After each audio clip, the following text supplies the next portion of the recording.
Let's go. Yeah, welcome everyone. We're so happy to have you here joining us for Micromobility World. Today we're so happy to have Olga Korchagina, CMO of eBikeLabs. Unfortunately, Jean was not able to join us, but Olga is ready to step in as the leader she is, and we're really happy to have her here. This kind of conversation, we'll kind of explore how a lot of AI-based tools are being integrated into e-bike products, both on the shared side as well as the retail side, to build more reliable and safe products for end consumers. And this is a very important topic, as we all know, e-bikes are booming right now, and eBikeLabs is doing really great work in trying to make sure that they're released in a way that makes people feel safe. And we're so happy to have you here, Olga. And I'm going to hop off, and we'll see you towards the end. But thanks again for being here. Thank you so much, Alessandro, for introduction. Hello, everyone. I'm very happy to be here. Very exciting. A couple of words about myself. I am a huge cycling advocate. I actually consider it's my mission to promote cycling for cities and also for citizens. And I'm also Chief Marketing Officer at eBikeLabs. It's a tech startup based in Grenoble where we design intelligent software for the e-bike industry. I was supposed to give presentation today with Jean-René, but unfortunately was not able to join us. So I'll do it myself today. And let's get started. Well, I think I'll be pretty accurate if I say that 80% of the audience that is watching right now this event has an iPhone. Now imagine if Apple would sell us users an iPhone or MacBook that wouldn't receive any updates or new cool features over the time. Well, probably Apple would fail like Nokia in 2013. The secret of Apple's success lies in the fact that they adopted innovative software that is robust, flexible, and allows innovation. And this is just one of the examples about how hardware company was transformed with intelligent software. This is also relates to other hardware companies. I would say it is adopt software or die world we live in.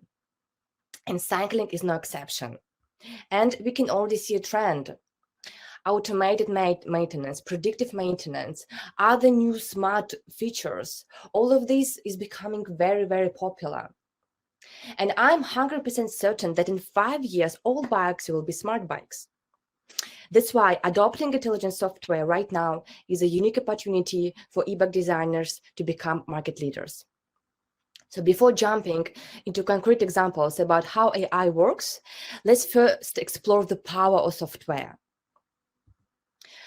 And well, here it is very important to realize that successful technology is entirely driven by software. The largest tech company on earth is Apple, and you might think of them as a hardware company, but they are actually a software company, right? In 2019, 2 years ago, Apple's software business was worth of over $500 billion, right? And even Elon Musk himself tweets that Tesla is a software company. It is not a car company, right? So it is important to understand that the successful companies, which we see as a hardware, the software makes it really unique and enables innovation, differentiation, and a better user experience. Second, all of these successful companies, they strategically rely on the operating system. Actually, Apple's profits from iPhone is entirely driven by the operating system. And this is because they have focused on having a rock-solid operating system that allows them to make features work together in the best possible way. In other words, they don't develop the features first, right? They develop the operating system that enables the fact that they can adopt innovative features and enable the better user experience. And this is, again, some of the example from Tesla. it's actually opening the licensing of the software to other companies, right? Because when we share, when we all participate, that's where the innovation comes together. And last, let's talk about the fact that artificial intelligence, it has to be hidden. It has to be inconspicuous. And again, the largest companies, as for example, iPhone, right? Apple, they make it hidden. Think about of your phone. When you have your phone, you raise it to your ear, right? The phone, it goes black. That's because there is an eye. You don't really see it, but it's there. And that's the power of AI. This is the beauty of AI. So now that you understand that the software and the operating system, it is very important. Now let's look into concrete examples about how artificial intelligence actually works on bikes. This is my favorite part of the presentation. Well, in cities, cyclists face a variety of external resistance forces. You know, it's slopes, bad roads, wind, and all others. All of these conditions, they matter to cyclists, and they require different level of assistance. That's why most of the urban bikes, they are equipped with the gear shifters on one side of the handlebar, so that the cyclist can change the mechanical gears, and display on the other side of the handlebar, so that the cyclist can change the level of assistance. Artificial intelligence can replace these two hardware components and still provide a perfect riding experience. In fact, it will provide a better riding experience. Actually, this is exactly what we do at eBikeLabs, and we call this feature a software gearbox. How is it possible? What's exactly happening on the bike powered by AI? Well, the bike with an eye senses the raw data coming from the e-bike continuously in real time. It analyzes the environment and cyclist expectation for the assistance, and it acts in order to ensure enjoyable ride. All of this decision-making process, if I may, is happening on board. There is no cloud involved, meaning there is no going to the cloud and back to the bike. Intelligence is concentrated in the heart of the bike and is happening in a matter of milliseconds. Let's now go back to my software gearbox example and see what's actually happening there. So in this example, eBike Brain, the intelligence software which we developed at eBikeLabs, it senses the external environment.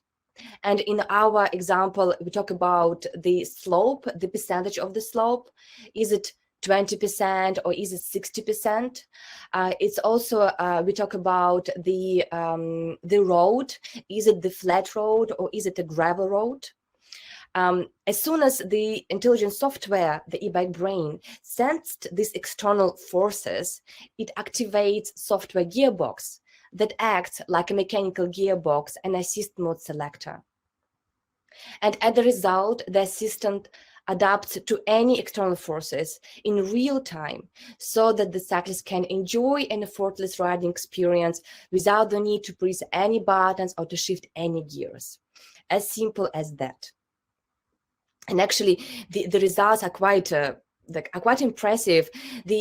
My favorite part is that it becomes very easy to ride the bike.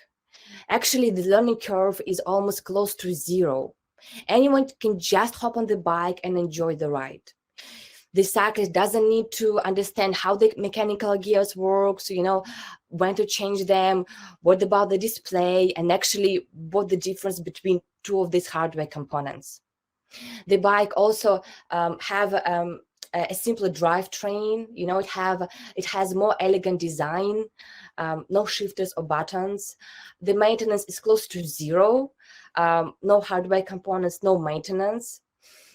If we talk about numbers, e-bike designers can actually really decrease the capital investment.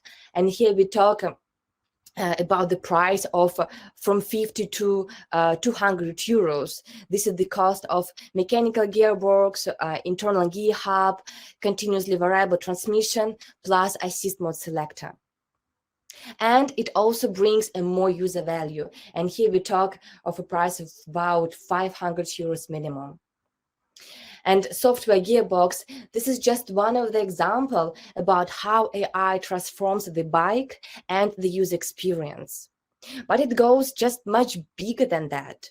Here we also talk about theft protection, health, maintenance, and much more. Unfortunately, I don't have time to go through all of these features, but I think you understand the big picture and you understand the principle. So now I'll close the presentation with the final word about how can AI really bring benefits to the e-bike designers, right? So the one of the most important thing is that the bike designers have to carefully select the bike operating system. Either spend, as you see, 10 millions developing one internally, or you can pick your operating system from the specialized bike software company. You also need to prefer software that is either open or commercially available across bikes. And the most important part is that you need to make the AI invisible. Hide AI as much as possible so that the bike really becomes like a magic. The user can just hop on the bike, enjoy the ride, and all of this decision-making process, which I described before, they're happening there, but the user doesn't really feel it, that actually something is happening. This is all from my side. You can see there are some of the QR codes there. If you want to connect with me on LinkedIn, or if you want to visit our website, I'll be very happy to connect with you and answer any questions you have. Amazing.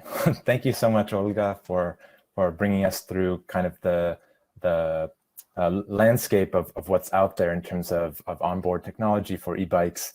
And I think this is especially important because e-bikes are quite a big investment for some people. And even though they provide a lot of value for a daily commute, there's a lot of things that software and onboard intelligence can really improve in terms of, reducing the worry about theft or range. And this is really great insights to have for everyone in the industry, whether on the buying or the selling side. So we really appreciate your perspective, and thanks again for being here, taking over for Jean as well. Thank you again, Olga, for stopping by and taking time out of your day. And yeah, everyone have a great rest of the day's programming. And thanks again.